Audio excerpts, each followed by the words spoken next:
Wala, hindi ako masyadong madami kaming inaasikaso sa Office of the Vice President para ko isipin kung anong nangyayari sa House of Representatives. Other matters, ma'am, baka meron din po kayong comment dun sa independent commission po ng Pangulo, composition, baka may any comment kayo, ma'am? Pag ikaw presidente ba, tapos alam mo Ito na.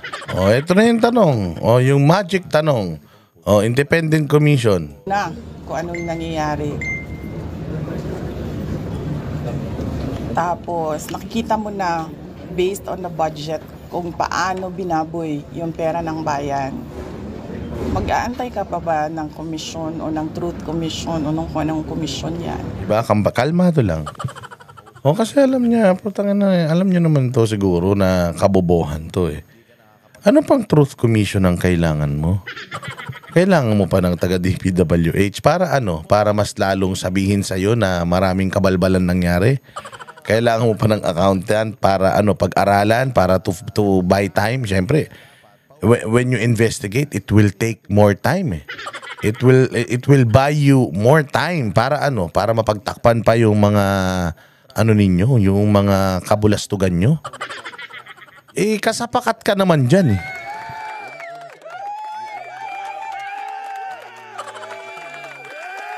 Hindi ba, sinabi naman na natin yan eh. Kung talagang gusto niya, umpisa pa lang nakita niya na eh. Putragis ghost project to. May ghost project dito. May despalinghadong project doon. Anong gagawin mo? Hanapin mo kagad kung sino may kasalanan doon. Hindi yung bubuo ka pa ng grupo, magsisimula yung grupo, fact-finding yung grupo, mamamasyal yung grupo na yun sa mga lugar-lugar, hahanap sila ng mga evidence. Gaano katagal yun? It will take you years para matapos yung investigasyon na yan. Hindi ba? Kasi tingnan mo tingnan mo, ginagawa na ng Senado eh, ginagawa na ng Kongreso eh. Nakakapagpatawag sila eh. So are you telling me, itong 3 tao na to, na itinalaga mo dyan, magpapatawag ng mga resource person, tapos ano, di putangin na yan. Kung closed door yan, hindi nakikita ng tao yan, yung investigasyon na gagawin yun, ano mangyayari dyan? Maglalagayan lang yan. Putsangin na, wag mo na ako imbestigahan, bigyan kita 50 million, ngayon din.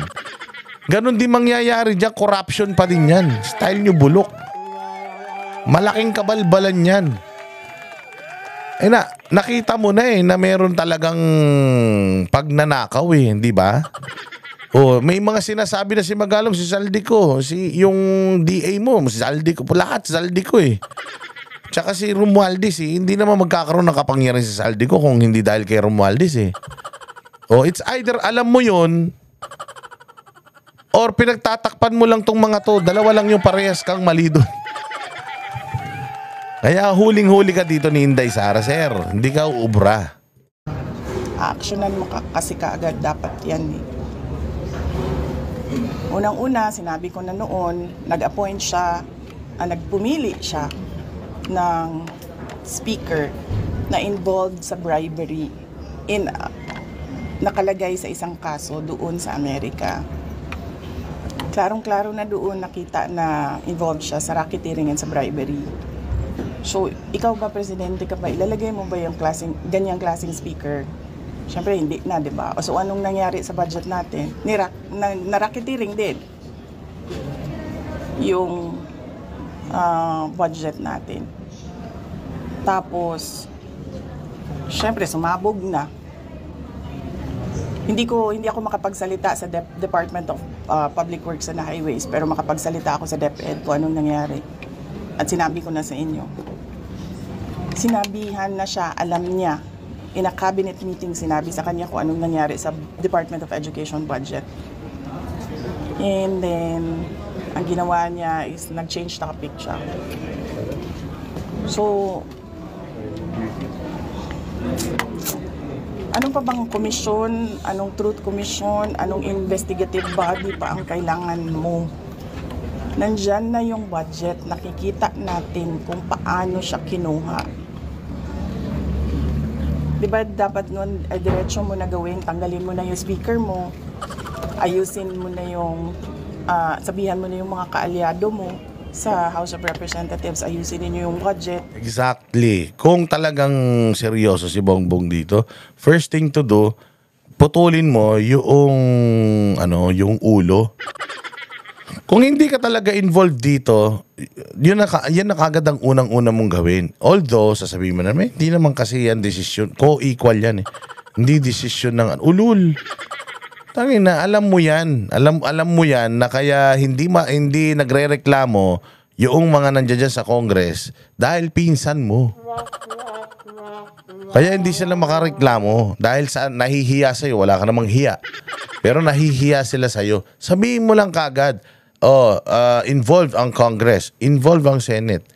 Kasi napalitan na yung leadership sa Senate. Ba't hindi mo pa napapalitan o hindi pa napapalitan yung leadership ng Congress?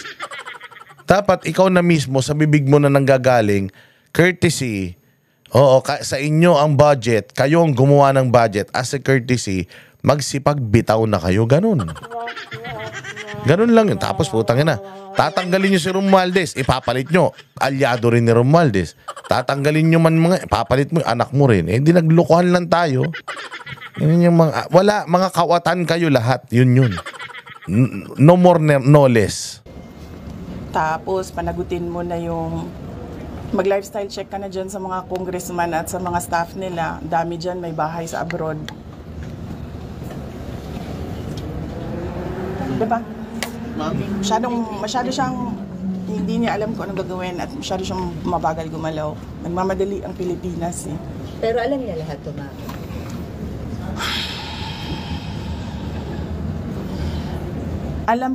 Alam nga nung bata na nakikinig lang at nanonood lang ng balita at nagbabasa lang ng budget. Presidente pa, hindi niya alam. Pero ma'am, di ba too little too late na po ba yung ginawa ni BBM? And of course, dapat po ba talagang kasuhan na si Speaker and si Sandy po sa mga ginawa nila? Actually, hindi na nga siya too little too late eh. Nothing na nga siya eh. Nothingness na ang ginagawa ngayon. Ma'am, kaso, Wala talaga, nothing na talaga yan. Oo, nothing talaga. Napakatagal para mag-imbestiga ka to come up with a resolution. Itong Senate, mabilis lang yan. Mga ilang hearing, pwede na sila mag-recommend. O at least kahit paano, kung Senate, ang dami naman kasi nila nagtatanong, hindi ba? Tapos may sistema sila. Ito, bubuin mo pa yung sistema eh. Bubuin mo pa yung rules, bubuin mo pa yung ganito. Sinong may hawak sa ganito, sinong may... Binubuo mo. Putang ina, yung ano nga eh, yung Maharlika Investment Fund nga, ang tagal na nun, hanggang ngayon, wala pa rin eh. Di ba? Pag tinanong mo, wala pa yatang opisina yan eh. Hanggang ngayon. O kita mo, di ba planado nila yun? Ito pa kaya?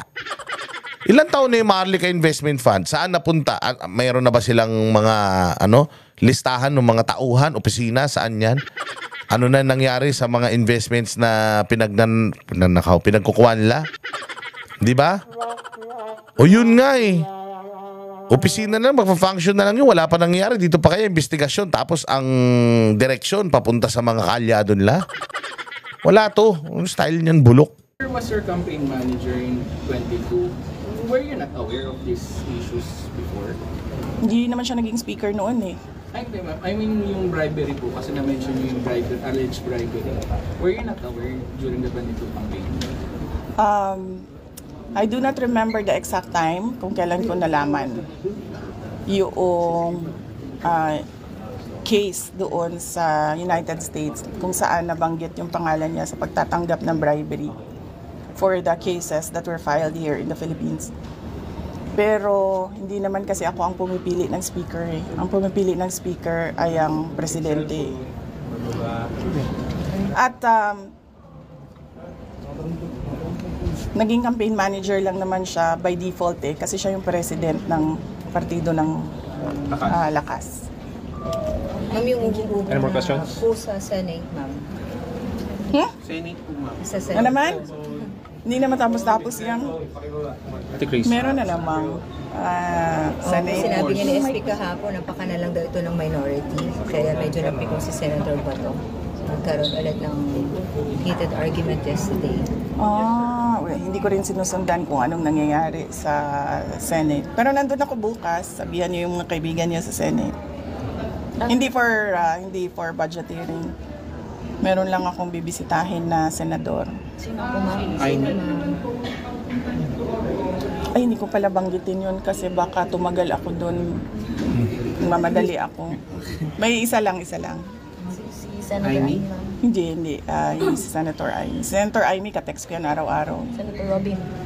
Hindi si Senator Robin. Magkikita kami sa rally sa Japan. May rally kami doon. Ay, tuloy yun, ma'am, yung 20 at 21 po. All night, sa bago na tuloy kayo. Ayan, di ba?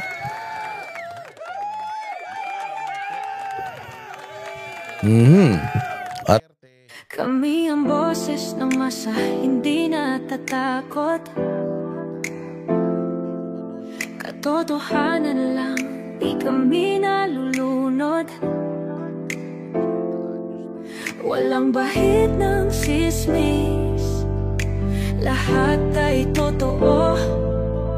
Kahit sino ka pa, pag mali ka babanatan ka. Walang pinipili kulay, wala kaming kinikilingan. Basta para sa bayan, kami lalaban. Pag tama palakpakan, pag mali banatan. Di matitinag, di matatakot, para sa bayan tuloy ang sigaw. Sa harap ng kamera, walang halong takot. Mga baluktot, lahat kayo'y tutumba. Ang hustisya at totoo, yun lang ang mahalaga. Kahit sinong harang, di kami matitinag. Walang pinipili